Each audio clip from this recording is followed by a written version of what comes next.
Hey everybody, welcome back. We got another Wandavision discussion with Mike and Eddie. So we're going to dive into episode 6 and we're going to talk about, I don't know, whatever we're going to talk about. A lot of stuff's going on in the show, so let's see how this breakdown goes.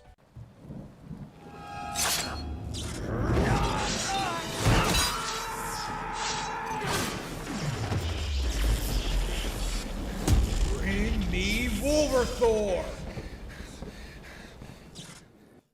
All right, so like I said, we got Eddie and Mike here.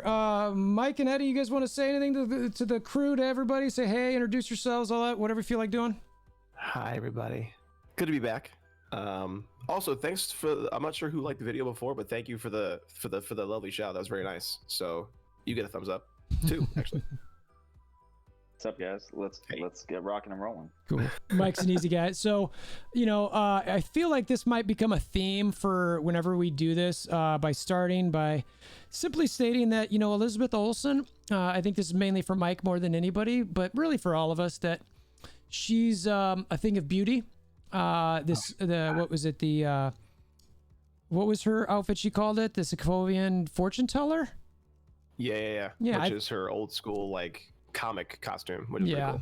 Yeah, so she wore that well, right, Mike? I think you just wanted to give a shout out to a little bit of that. I think as well as you could wear it. Yeah. So if anybody out there is friends with Elizabeth or anything like that, you know, Mike might be interested in taking her to dinner or making some flowers. Eddie as well, maybe. Right? I'll let Mike go first for sure. Yeah. Mike seems to be very heavily interested. We'll just leave it there. I think we're all with you there. I don't think there's anything wrong with going that route. So look, this episode was like jam-packed with a lot of stuff. I personally think it was really like, I don't want to say the start of the big stuff happening, because we've gotten a little bit of everything. But, you know, if the rumors are true, and I don't even know if the rumors, it might be confirmed, but that the next 3 episodes are an hour each, the way this episode ended, which we'll get to eventually, really set everything up. And like, for me, the first things that I started really noticing at the front end of this is setups like when Hayward was talking about, he said, when this nightmare will end. I really kind of caught on with that. And just the fact that he's tracking Vision. Like, what the hell's going on with this guy? Like, I know we talked about him last week, but from this episode, did you guys get any more kind of like, all right, this is where I'm leaning with what's up with this guy? Mike, you want to hit that? Go ahead. With Hayward, the dude reminds me of, and I think we discussed this last time, he reminds me of Alexander Pierce in Winter Soldier. He just gives off that vibe of like somebody you just cannot trust, who's in a higher official kind of status. I do not know what he wants with Vision's I can't think of the word right now, his vibranium body. I don't know what he wants. It's intriguing that he wants that, though. I don't know, you know. And then also I just the mention of him saying Nightmare specifically, it rings a bell to the character of Nightmare in the Marvel Cinematic Universe, or just the Marvel Universe in general, who could be a villain for Multiverse of Madness. So to introduce him here wouldn't be a terrible idea. I do still think that Mephisto's involved somehow. It could be like a tag team type of deal. Yeah. But it is funny that they mentioned Nightmare twice in the episode from both Hayward and from Quicksilver, who I have so many questions about. Oh my gosh, big time! Lots of things I want to discuss there. So, Mike, what do what's your? I know we talked about this in text a little bit. I think you brought this one up, but what are you thinking about what's going on with Hayward? I think I said it when we talked about it from the very beginning. I've been on an adamant stance that, I mean, the dude just looks evil right off the bat. From the moment he showed up on screen, I was like, that's a bad guy. I think he's got obviously an agenda with Vision and his body. I think they mentioned, maybe in some sort of capacity, but I think he said S.W.O.R.D is leaning towards more weapons than anything else. So yep. I think he was trying to turn Vision's body, either bring him back as a weapon or something along those lines. I think I said that last week too, where he even said he's like, his living will was to not become anyone's weapon. Yeah, but that's right. When Vision was living, not as a dead, incapacitated, basically synthezoid or whatever you want to call Vision. Right. Yeah. But I've said it from the very beginning. I think he's bad. He may be like another character in disguise. I think we talked about that maybe briefly. I think he's got something under his sleeve. If he's just another bad head of a military, U.S. military thing, then that's what he is. But I don't trust him one bit. I don't think he will come out of this series as being a good guy at any point. And if he does, then he's the best. Shame on you. Yeah, I mean, I don't remember, one of you guys mentioned that there was some loose theory out there that Ultron was involved with him, and that maybe he was some sort, and I struggled with understanding it completely, just the fact that he seems human. But there was a point in one of the episodes where when Wanda came out of there and when she brought the drone out, she made this comment where she said, "And nobody will ever take anything from me again." And she looked straight at him, like the same way like when she lost her brother in Age of Ultron. And I was kind of like, Mike, so that really, I was like, man, okay, like that could be interesting. And then the whole idea of, him using, Vision or wanting Vision for God knows what, but yeah, it seems to be lining up for some sort of weapon use, which, like you said, like either way, it ends up being he's a bad guy. So yeah, I'm definitely wondering about what his end game really is. We'll see, but yeah, I know. Yeah, no pun intended there, right? But yeah, there was another part where it comes in a little bit later where, like, and I guess we'll talk about it when it comes to the end of the show, but like the decaying vibranium is something that I want to touch on later a little bit, but mainly based on what happens at the end of the show. So, after that, it kind of jumps into, like, obviously there's some stuff going on with the kids, with Pietro, and I feel like a lot of this that we can talk about really is revolving around Pietro. The thing that I want to start with that is like, and there's a lot of these little intricacies where, Quicksilver, the main, I forget his name again, Evans, the actor, he does Evan these Peters. like, yeah, what's his name again? Evan Peters. Evan Peters, that's right. So. Yeah.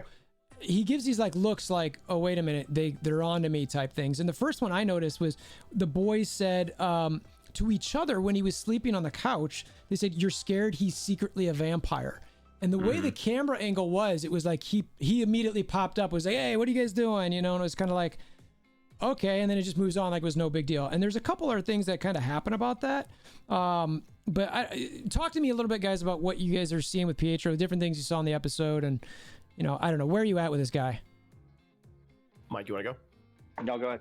I'll go. So with Pietro, like you mentioned with the kids, I feel like, let's just take a step back for a second. I feel like Billy knows he's a telepath earlier than what happens in the show. He finds out later in the show, but I feel like he already kind of has an idea.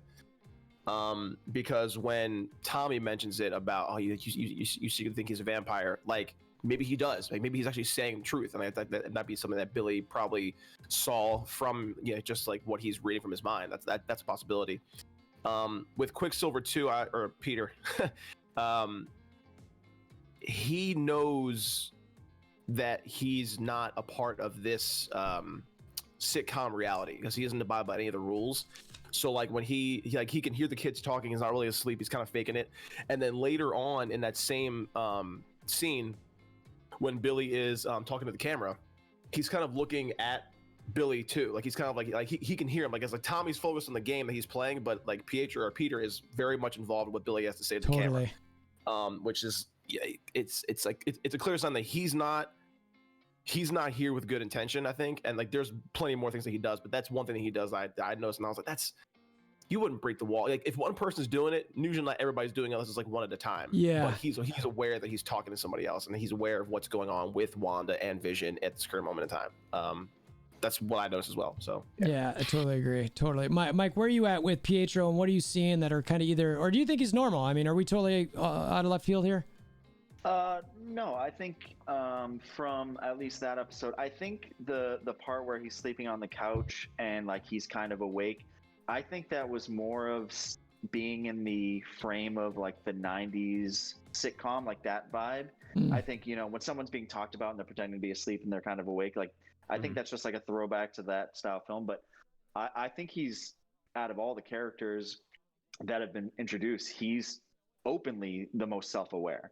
Right. At least to either Wanda and Vision's history or to what's going on around them. Like he seems fairly okay about the situation is in. Like, I think close to one of the lines, I'm kind of verbatim, but he was like, I'm just the fun uncle who's causing, the kids to cause mischief and do all this stuff. Like, he knows his character and is open about saying what his character is in this quote unquote episode. So it's kind of interesting where he's so open about, what his role is in that episode, and he's open about telling everyone what it is, especially Wanda. Like, he's like, I'm here to do this, I'm here to do that, and even talking to the boys, he's like, I'm here to just, help you guys cause some mischief, and we'll have a good Halloween. And even the part where Vision goes to leave, he's like, oh, I'll take place of the father figure type. Right. Blah, blah, blah. Right. So which is very Mephisto-ish. Right.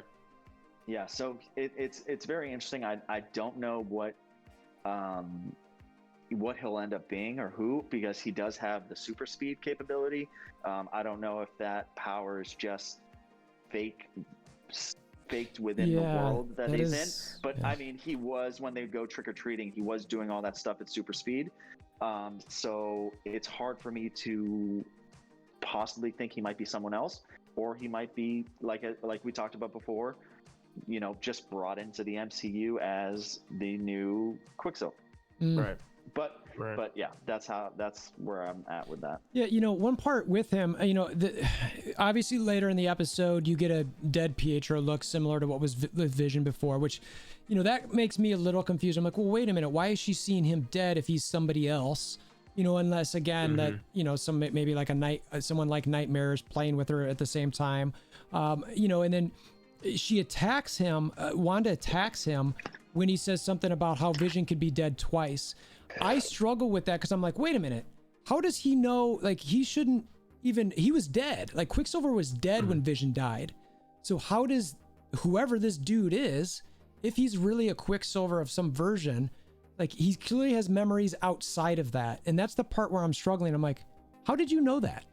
I might have something on that. What do you think? So, I don't think that Wanda is in complete control of the Westview Hex. I think that there is someone else pulling the strings.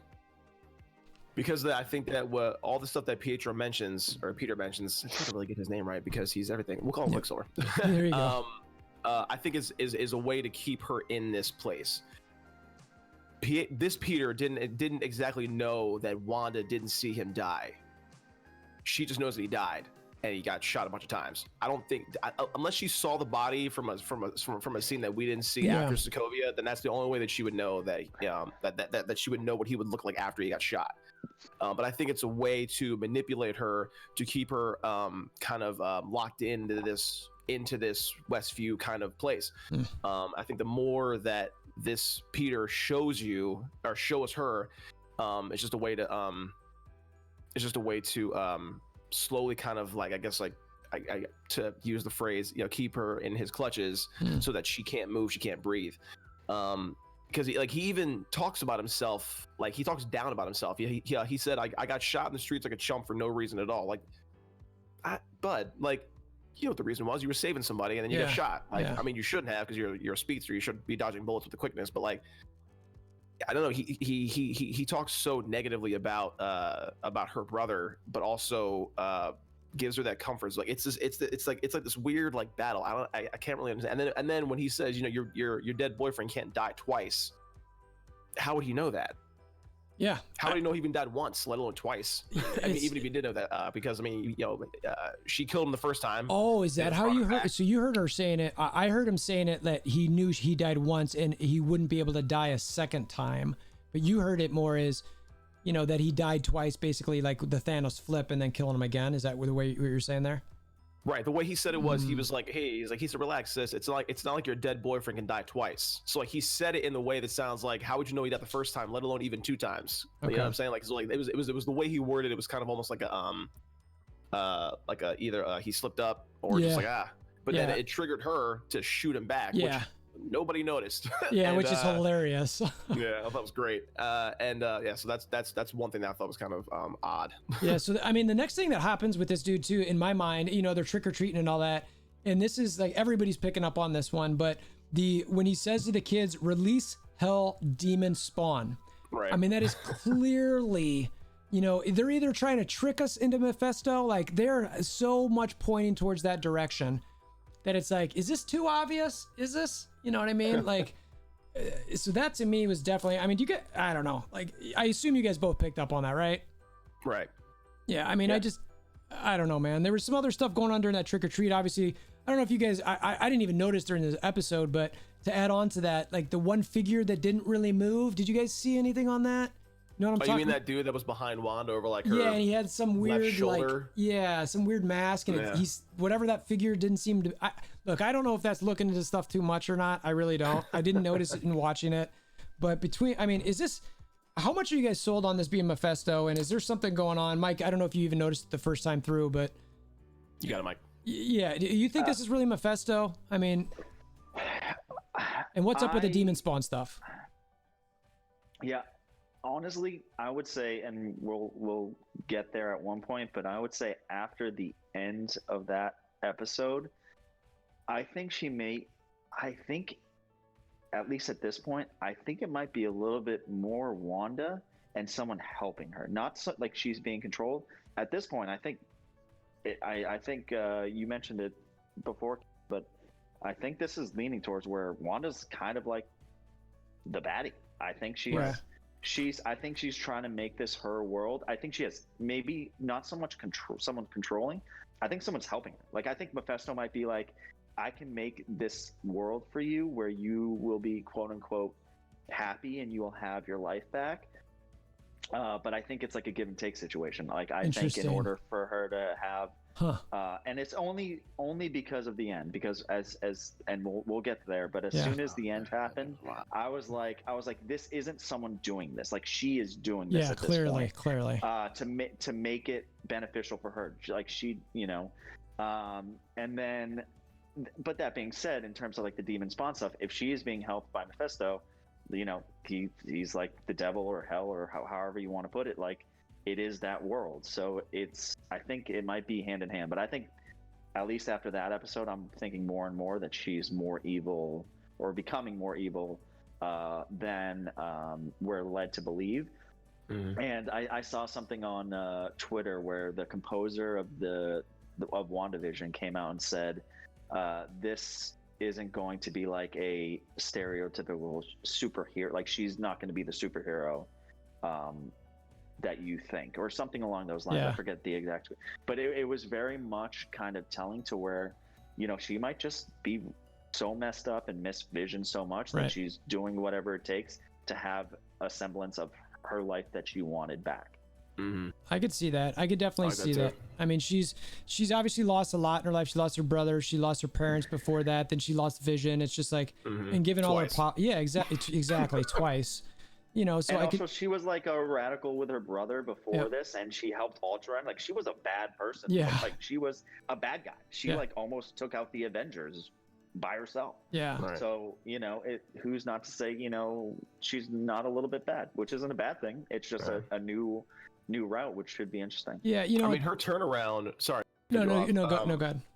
Her turnaround from Age of Ultron to becoming an Avenger was kind of like quick. Like, it wasn't one of those processes. It was like, hey, you're an Avenger now because you know Hawkeye talked to you in this house, and now you're here.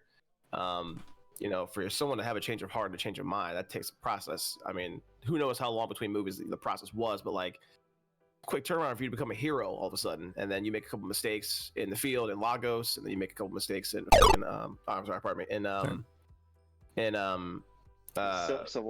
Civil War, and it's just like, you know, you're slipping, trying to what feels like trying to maintain a good guy personality, or a good person personality, and you're just struggling with it. Even at the end of Endgame, you know, she was raging, man. She was about to take Thanos out. The rage in her, that was one of my favorite moments in the entire movie, where she's just like, that's the best. He's like, who are you? She's like, oh, you'll know. You know, and she was about to destroy him, and he literally was like, take all the guns on the ships and just point them down. You know what I mean? So it's like, bring down Hellfire. Yeah, and I think that was the last time we saw her before WandaVision. You know what I mean? So it's outside of the funeral. That was it. Oh yeah, outside of the funeral. Yeah, and at the lake. You know what? I forgot all about all that. So I try to put that out of my mind. I know. I'm not gonna lie to you. When I play Endgame, like whenever I watch it, I stop the moment Tony snaps. So I can't watch this movie anymore. Good. Yep, thanks. Just don't want to. I don't want it to end. You know, so it's interesting. You know, and I do agree with you guys in that something's going on with her to potentially lead to a baddie. But what interests me is like, and I got this from the show again. She's definitely still trying. She's clearly trying to question Pietro Quicksilver. To figure out like what he knows or what's going on. Like the one I was thinking about is, you know, where she was trying to just ask about history and he just deflects like, this is your reality. You've created this Shangri-La, which by the way is a throwaway to Vision and something he created of a perfect reality, I think, or something like that in the comics. So, you know, there's definitely, I can't figure it out, but you know, when you just see her constantly kind of questioning him. So I don't know if, I mean, I do agree that I think ultimately something's happening with her becoming a bad villain of some sort. But, you know, I also wonder if it's, you know, either she's chosen to not remember that someone's helping her or she just doesn't know. And, you know, in all of these scenes, we're kind of talking about the trick-or-treating scene because so much happened there. Did you guys notice that Frankenstein Herb, every time like he was saying, oh, now everyone's getting silly string, now all the candy's happening, he was actually saying that before it happened? Did you guys pick up on that? Like how is that possible? Like I saw him like, I'm confused here. Like, and I didn't think about it till after, but I mean, is he there with S.W.O.R.D or is he tied with whatever's happening in this whole place? How would he know that early? Mike? Go ahead. He seems like the one person who is very aware of the Westview hex. Like the scene when Wanda has Monica in her house and Vision's outside talking to Agnes and Herb, and Agnes shuts him up before he can say anything. It was like, what were you about to say, bud? Like he was right there. And one more word, we would have been like, what? And then when Vision sees Agnes in her car and she says dead multiple times, which is almost like a flashback to episode 1 with was it Dottie? Is that who that was? Or the woman and I want to bring that up later, by the way. Right. Dottie. It felt like Herb might have said. It felt like he was probably going to say dead in that moment, but she stopped him from saying anything. And then, you know, with Vision having that moment with her, that's when it was. That's when it was released, essentially. Okay. But that's just my take. That's what I'm saying. Yeah. Okay. Yeah, I thought it was. I noticed that right off the bat too. But then I thought about perhaps it was like a gimmicky part of the sitcom that they're in at this point, where you know, it's like now they're doing this and then they do, you know, like I don't know if it was okay, all right, like you know, maybe. What I mean, like it was kind of like a possible reference to that time and those shows. But I definitely noticed it right away. Definitely thought it was weird. And the other thing too, at the very end when he's kind of done, like almost like saying exactly what they do every time. Yeah, right. He does go to Wanda and he's like, is there anything I can do or change? Like he almost was like, almost very similar to what Agnes has done, where she like, do you want to do another take, or like, is there anything you want me to find, or you know, something along those lines. So he's definitely a weird character to me. I thought he was, I don't know how much similar to, they do this very well, because the part where he, in that same episode you're talking about, Eddie, where Vision goes to talk to them, and him and Agnes are talking. Vision sees him and he's supposed to be trimming the hedges and he's just cutting into a wall. Weird. Like he had a glitch almost in the Matrix sort of thing, and he acted like it was like no big deal, which makes me think he's very similar to all these ancillary characters where he's being controlled by Wanda to like do stuff, and sometimes it just goes off the rails. It's very similar to in this episode where Vision is going into that dead neighborhood and this woman is just putting the same thing over and over, back and forth, and like slowly crying. So creepy. Like it seemed like he was like cutting hedges and then he just glitched. Excuse my language. Glitched, and that was it. So it does seem like he's integral because him and Agnes seem like they talk a lot when they're around. But I also think he might just be part of that world that Wanda's controlling. Yeah, right. You're right. It's interesting. Now, shortly after this, and we've talked about this a little bit, there's probably the weirdest commercial that they've had in the entire show with the claymation and the shark and the Yo Magic. I mean, personally, I'm like, and I jumped around. I think you guys shared this a little bit, but you know, one of the things the shark says is, you know, he used to be, I forget exactly how he says it, but he basically used to be weak until he ate up on Yo Magic and he was fine. And then he tried to give the Yo Magic to the kid who couldn't open it. And then eventually, if he didn't feed on the Yo Magic, he died. So to me, that's like a throwaway to something's going on with Wanda's. Like, if you can't feed off of her magic or feed, you're eventually going to die. So all of these people are truly in some sort of pain. That's what I took from that. But that was probably the weirdest commercial we've got yet. And I think maybe the most symbolic. I don't know. I mean, do you guys have any takeaway? It was just so weird. I wanted to bring it up and get your guys' take. I want to do one quick step back. Sorry, Mike, go ahead. Yeah. No, go ahead. No, yeah, go ahead. I want to do one quick step back to when Vision was walking through the neighborhood. Yeah. That scene felt like, to me, you ever like watch a show, doesn't matter what it is, and you kind of wonder what the characters that aren't on screen are doing? Yeah. You ever had that thought? Yeah.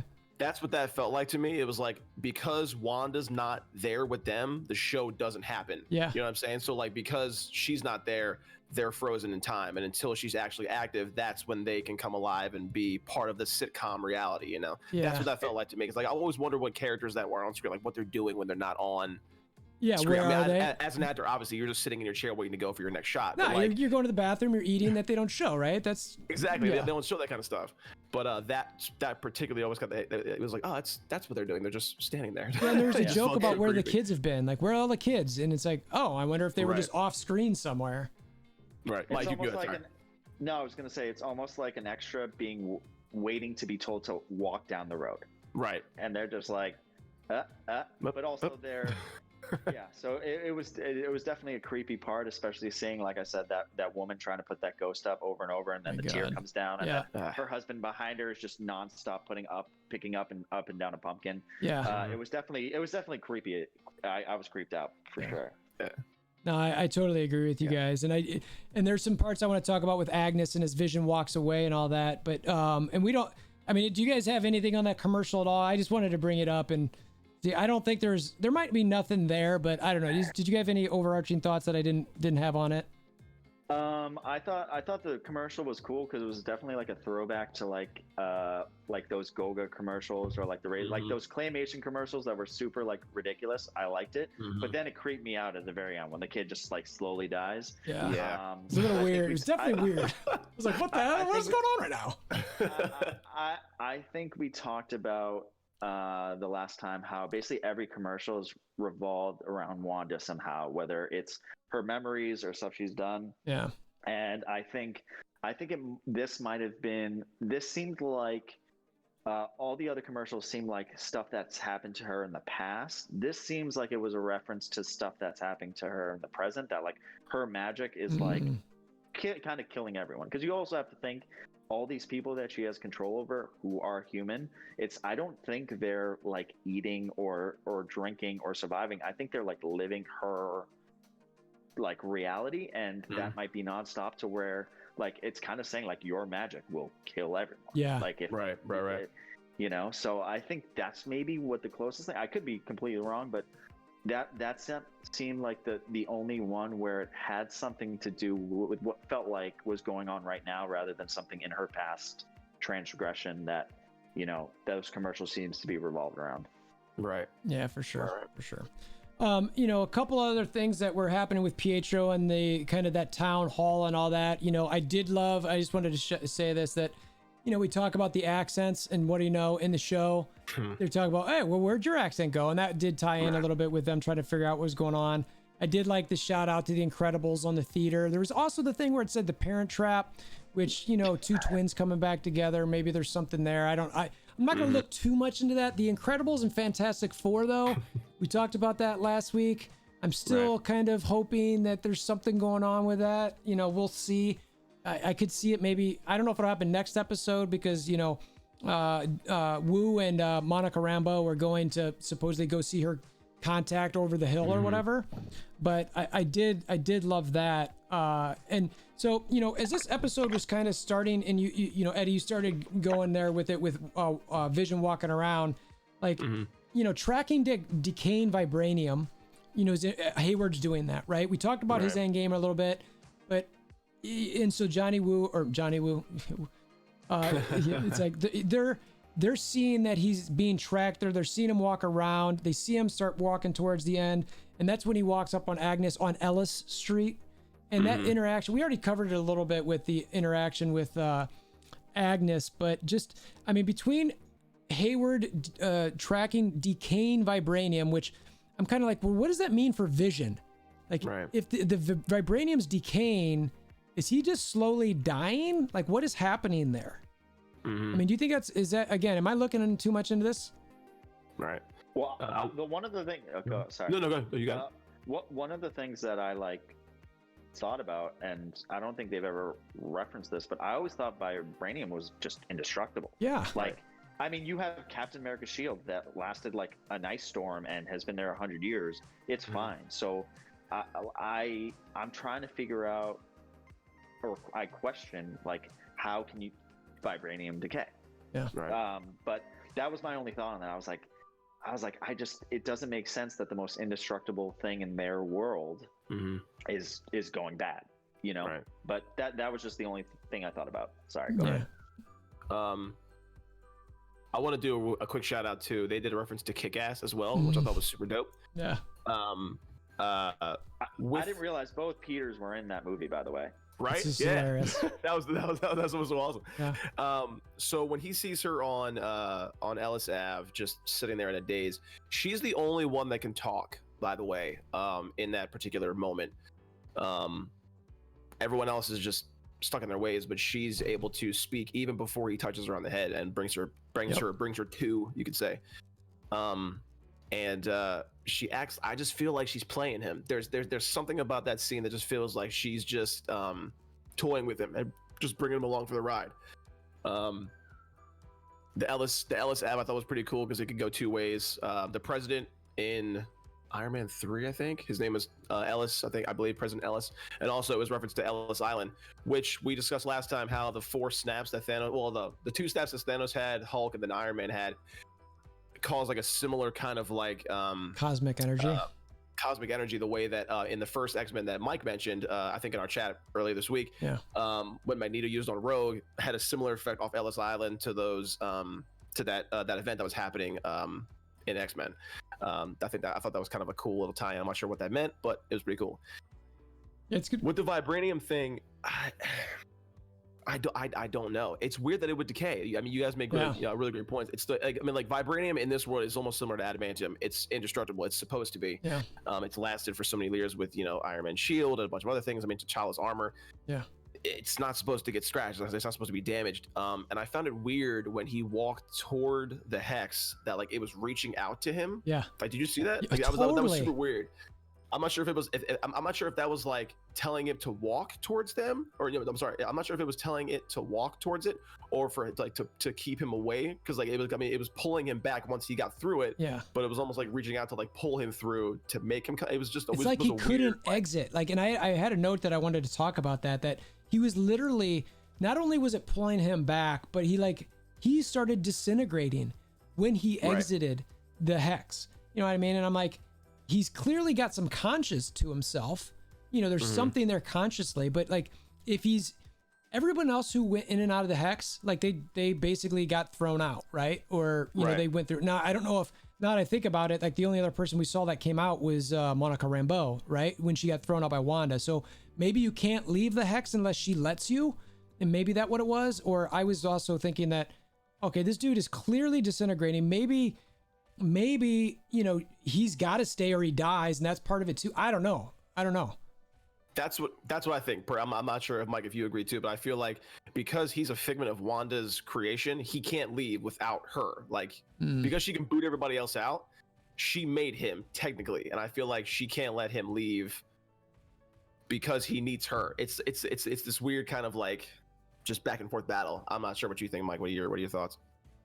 Yeah, I think the way he was being almost like fighting to get out of there. It almost like my thought on that, especially because there was parts where like the pieces of him were getting sucked back in. Oh yeah. Is that I potentially believe this hex, this world, is actually what's keeping him alive. Like what gives him like a life force. Like, you know, he needed the Mind Stone before. I think this is almost like his body's version of the Mind Stone, where if he's in there, he's a functioning, you know, a person. I'll call him a person. But once he leaves there, it's because he was in pain. Like as soon as he started getting pulled out of there, he like curled up into a ball and was like dying. Yeah. And then once he got back in, it seemed like all was good. But I think those two go hand in hand.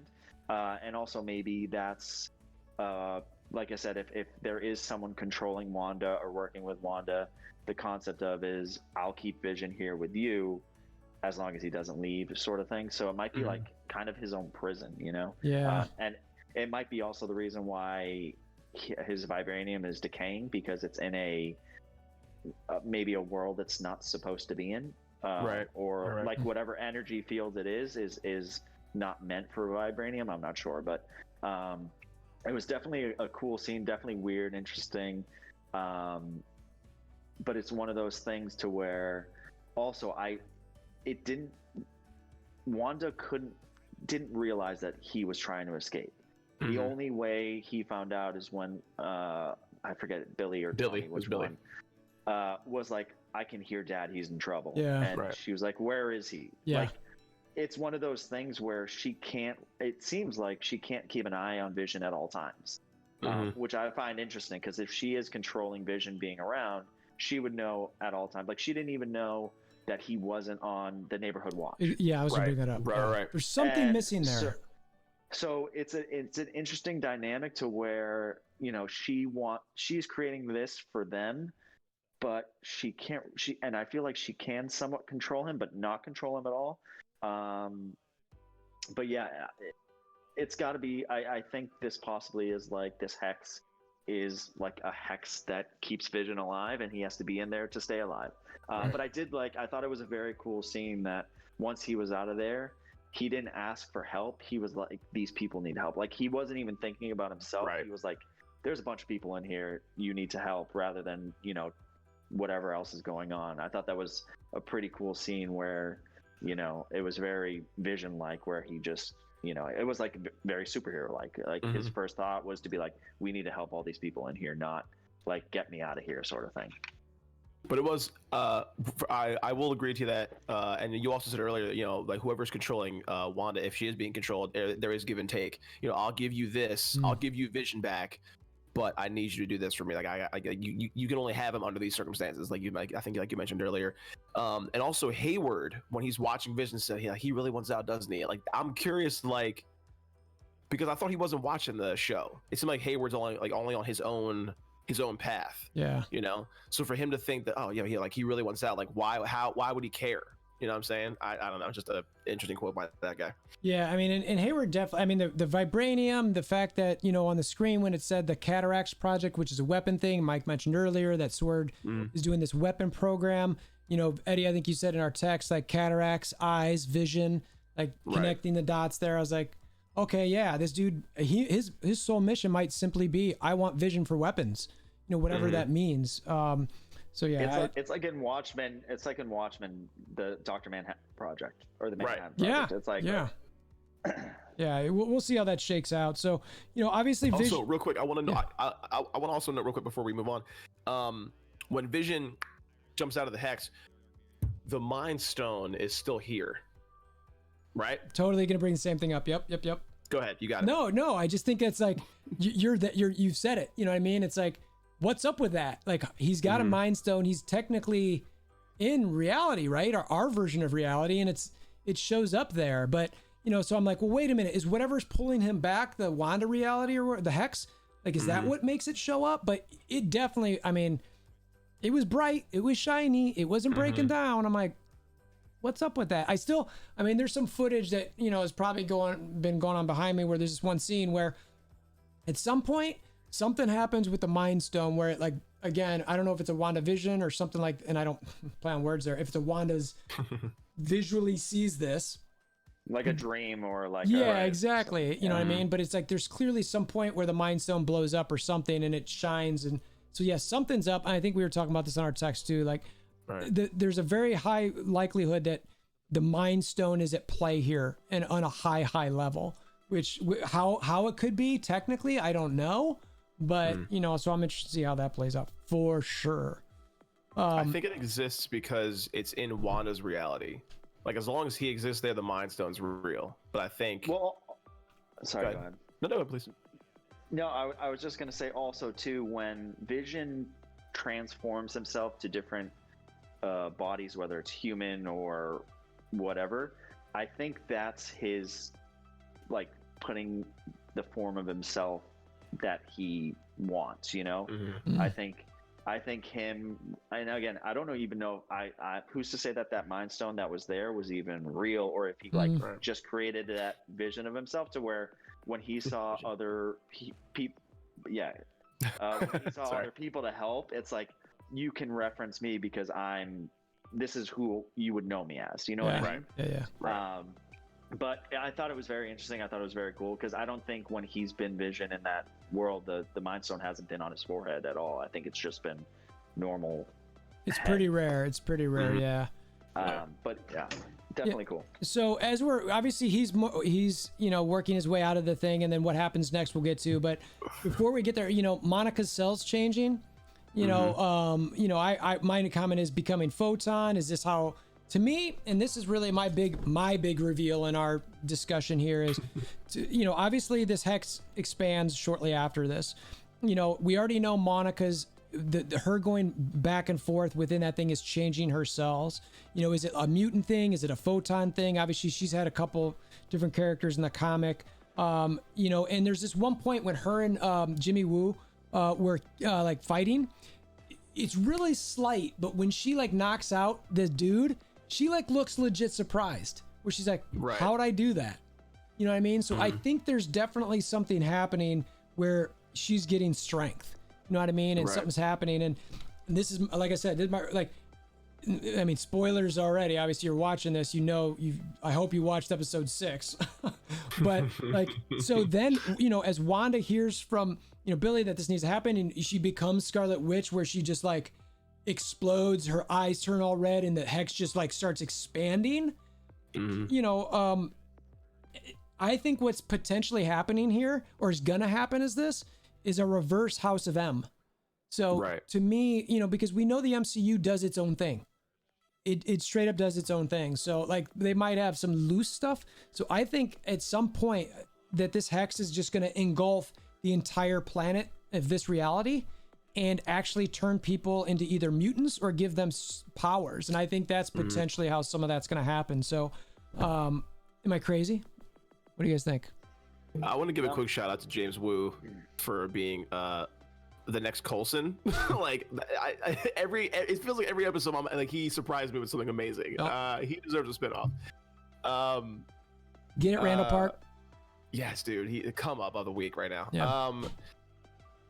How can I put this? Okay, so when Monica got blasted through the hex, she went through twice. She got pulled in the first time, they got blasted the second time. It's weird that she would survive going through 1, 2, 3 walls and then going through the hex wall before getting shot out of there. Unless she already had a mutant gene in her in some way, shape, or form, maybe from Captain Marvel. I have no idea what the animosity is there. That might be something to look into. But I mean, the shock on her face when she did that was kind of like, whoa, I didn't know that was going to happen. Like, I think because I think didn't Wu start it? I want to say he did. He jumped one dude and then she started fighting, and then I think Kat Dennings just sat there being like, what is happening? Yeah, which is hilarious. But I also, to that point, when she got thrown through the wall when Wanda kicked her out, she did say that Wanda could have killed her, but Wanda let her go. So even though she like blasted her off out of that world, she kind of like gave her a safe landing. So I think there's a mix of that, but it definitely seems, to your point, Thor, that that world is possibly creating mutants, or what will potentially be mutants, and I could definitely see. I mean, listen, if that is already expanding past Westview now, I'm jumping a little bit ahead towards the end. Who's to say how far it can go? Yeah. And if there is something controlling her or is someone working with her, potentially that is maybe what he wants. Like he wants, I think I said it in the text, and Eddie, you referenced it earlier, but in the very first X-Men, like Magneto wanted to turn the whole world into mutants, because if everyone's the same, you can't change them. So when he had that machine and used Rogue to try to turn everyone into a mutant, that's the same vibes I got from that growing out and changing everyone. That's a good point. And again, I don't know if when everyone changed and you saw people turn into clowns and their tents turn into a circus, I don't know if it's just adding to the world or people changing into what their new manifest is, or both, or but if Monica, if people are going in and out of there and it will change you to a cellular level, who's to say people don't get powers from it or not? And I think that's a cool way to maybe reference mutants, because they didn't say the word mutants, but they talked about a cellular level, your blood changing on a cellular level, which is like a mutation. Right. So it should be interesting to see, but it could be very well, it could just be Monica becoming Photon and everyone else just turns into a clown or a funky character on the show. Sure. Right. Well, and Pietro does say he's got the XY chromosome. Just want to throw that out there. I was gonna say that too. Is that where you're going, Eddie? Sorry. Also, I was going to say that we saw when she expanded the hex, right? We saw everybody who was on S.W.O.R.D turn into clowns, all this other stuff. But we didn't know what happened to Darcy. She got pulled in and she was like, oh, fudge. And like, we have no idea what she turned into. Literally the next thing I wanted to talk about. Totally right. Yeah. What do you, I mean, weird. I have a completely stupid and random, like just staying on this House of M concept, like everybody's going to change, because I was like, well, who would Darcy become? Like, what would she be? And I have to admit, like, part of this is just, the game that I play off to the side besides this, Squirrel Girl, which I was kind of like, yeah, dude, she's going to be Squirrel Girl. That's who she's going to be. And I was just like, all right, that's kind of stupid, but whatever. And I was like, but there was a part of me that was like, why didn't they show her? She was literally the only thing they didn't show that everything else went through, they showed it, except for her. For her. And when she was getting sucked in, I was super excited to see. I was like, what is she going to be? Just got nothing. Especially because and nothing. So it was really, it was almost like, I hate Marvel because they like keep you sucked in, but it was definitely one of those ones like, come on, I gotta wait until next week to see what this girl is like. Give me something. Yeah. Which they did twice too, because when she got the text about going to pick up the stuff, I thought we were gonna meet this person this episode, and then they didn't, and I was like, oh my god, like I was like, just give me something more. I'm still thinking that they're gonna wait. Like, I'm like, how are they gonna drag that out 2 more episodes? You know what I mean? Like 3. They're gonna keep that at. Well, I'm just saying like, where they would only put it in the finale. So the next 2 episodes, we wouldn't even see Monica Rambeau. Or they do something because the hex grew. Monica and Wu come back, and they don't go to see the guy, and then they, you know what I mean? Yeah, maybe it caught him in it or something. Yeah, totally. Yeah, but yeah. Or maybe that guy just shows up there instead. It could be. Yeah, maybe whoever that person is ends up getting engulfed in the hex, is in there. We don't know it's that person. They're just walking around, and we'll see. I mean, obviously that was the end of the episode. One of the things that I want to bring up, before we totally wrap this thing up, Eddie, I think you mentioned it earlier, is Dottie. So in whatever episode that was, I think it was the second one, Monica Rambeau specifically, I think it was Monica, she says, oh, that's Dottie. And I think what she said there is, no, it was Agnes who said it. Agnes said that Dottie's the key to everything in this town. So, So I totally forgot about that, and I was like, wait a minute. And Dottie hasn't been around at all since then. But you see her pop up in the trailer I keep watching on your screen there. She pops up and she's like smelling like roses. Like, I'll have to keep an eye out for that. I mean, is that the only other scene she's in besides that scene where she has all of the women there and she's basically bossing them around? That's the only I remember, and was those 2 scenes. Yeah, but is the scene that you're seeing, is that in black and white or is that in color? It was in color. It was in color. Interesting. Yeah. Yeah, I'll have to look at that. I mean, I mean, there might have been another cameo for her at some point.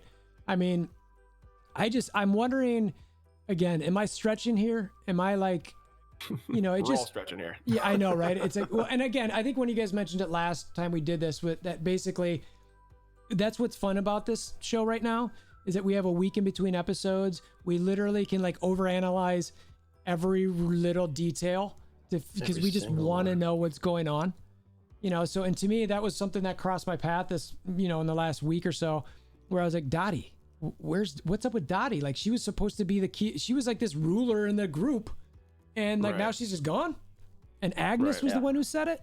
I think it was Agnes. Yeah, it was Agnes. But yeah, they were going over there. It was also one of those things where that episode, for that genre of episode, like they always had that like woman who like ran the group. So I don't know if it like, again, she could just be a very ancillary character where she could be true. Basically plays like just a crappy woman who everyone kind of hates or is scared of. Yeah. Right. And she may return and come back, but I mean, she was only in, I think, that one episode, and then I haven't seen her since. So I don't know how important she is, but she very well could, come back and be that similar role.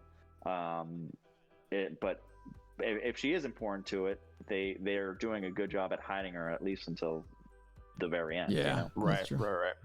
So what else did we not cover in this episode? Anything else you guys want to touch on? There was one thing I noted that I saw and actually looked around. I looked up. When Agnes is talking about Ralph, their anniversary is June 2nd, right? I wrote this down. Which is the same day as the Salem witch trials years ago, which actually in the comic books is how Agatha died. Okay. That's a weird little like, oh, okay, that's a fun little fact. Like, okay, cool. So I found that kind of odd, but because that little like necklace, like pendant thing that she wears in the first like few episodes isn't in this one at all. I don't think it was in the last one either, if I'm correct. She's only worn it, I think, that one time, if I'm remembering. It was the first two black and white episodes. She had the same sort of style. I think it was one was a necklace and the other was like a pin, or it was definitely in her wardrobe. Yeah, she had it in the color episode when she was talking to Herb at the wall. She had it there too. Yep, I remember that and one. After that, I just never saw it again. That's all. I was curious about that. Go ahead, Mike. Sorry. I definitely, Ralph needs to be shown. I think there's definitely something specific about Ralph. And then I think we talked about separately is kind of, this was kind of doing a throwback of what all these characters used to look like. Like Wanda had her throwback costume from the comics. Same with Vision, and she was dressed as a witch. Yep. Right. So if she if Agnes is Agatha, like everyone is kind of theorizing, her being in a witch costume is fairly interesting. And I think Ralph is definitely, someone that is going to show up finally, because they reference him way too much to not show him. And also that scene where Vision is talking to her. And I think we talked about it kind of separately before we did this, but she kind of has the same kind of glitch twitch out as, I think it was in episode 2, the actress who plays the mom in that 70s show. Yeah. She kind of freaks out and goes, stop it. That's that's what I meant, not Dottie. Sorry. Yeah. And Agnes goes, when Vision kind of releases her, she goes, you're dead. And kind of has a very similar, almost like glitch in the Matrix, I'm going to say. Yeah.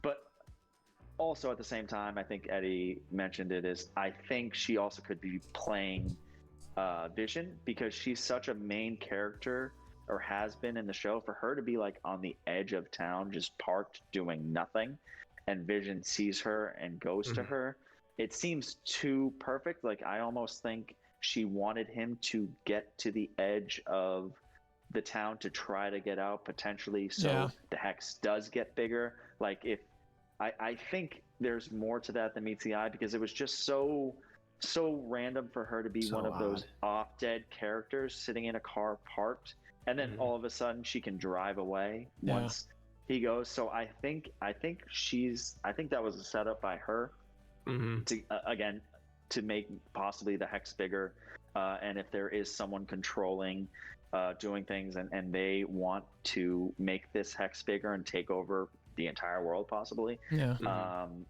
I think that was done fairly well, because she should have been in the middle of the Halloween town with everyone else. Yep. Right. But right. that's what I got on it. I see. Yeah, I'm with you. And now, one thing that I'll kind of end on a little bit is, you know, and I sent you guys a YouTube video on this, and it might be a stretch, but we'll see what happens with this potential Wonder Man situation. I'm not going to go into depth in it now, but there is a relationship between him and the Grim Reaper. I think they're brothers, if I recall correctly. And there's some situations that happen with him losing his conscience and all that, and which we won't dive into here. You can check that out if anybody's watching. You want to check out the story there. It's something that I've kind of got in the back of my brain, just like, I wonder if something's going to happen with that, but still holding out some hope for some Fantastic Four. So I don't want to bring in too many random Squirrel Girls and Fantastic Four and Wonder Man. And it's just like Mordo, we talked about last week, which got some love, by the way. Some people were like, oh yeah, Mordo, I didn't even think about that. But so that's all. Anything else you guys got you want to bring up? I know we mentioned already, you know, before we kind of sign off for the night. Just want to take a note that if we say I'm not sure who made the reference to the last 3 episodes being an hour long a piece. What they mean to say is that the last 3 episodes will be 45 minutes with 15-minute credits, because that's what the show has been so far. The show has been like, here's a 30-minute episode. It's really 24, and then there's 6 minutes of credits. Yeah, which is just like, all right, I appreciate the animation. That's pretty cool. You know, I'm like, but... this could be like a scroll through. We'd be good. Like just give me like the last 5 minutes and we're good. As soon as I see the please stand by at the end, I'm like, there was nothing more infuriating than being like, and then it's just over, and I'm like, yeah, it's like, oh, all right, now I gotta sit here and watch these credits. Like, oh, what are you doing to me? And I watch him when she opened her eyes and they were red, and I was like, that better not be. And then it went to please stand by. I was like, I'm going to bed. Like, dude, I literally I analyzed this shot of her eyes, and there's like, you can see a little bit. There's like some things moving around in her eyes. I don't think it's anything, but that's how much that I'm just kind of like, what's going on? What's going on? What's going on? So I was this close to the screen, trying to see anything. I was like, what's going on in her eyes, dude? Totally. So. All right. Well, again, as always, appreciate your guys' time. I appreciate anybody who's watching the video. Hopefully, this is kind of entertainment with you. You enjoyed kind of having these conversations, listen to us, you know, kind of theory craft, so to speak, around the show. You know, we'll be trying to do this every week if our schedules allow, and maybe even doing it for some other shows. We'll see. We like talking about this stuff, so hopefully you guys are enjoying it too. And as always, hammer down on the like button, click the notification bell, subscription button, and thanks for stopping by. See you guys later.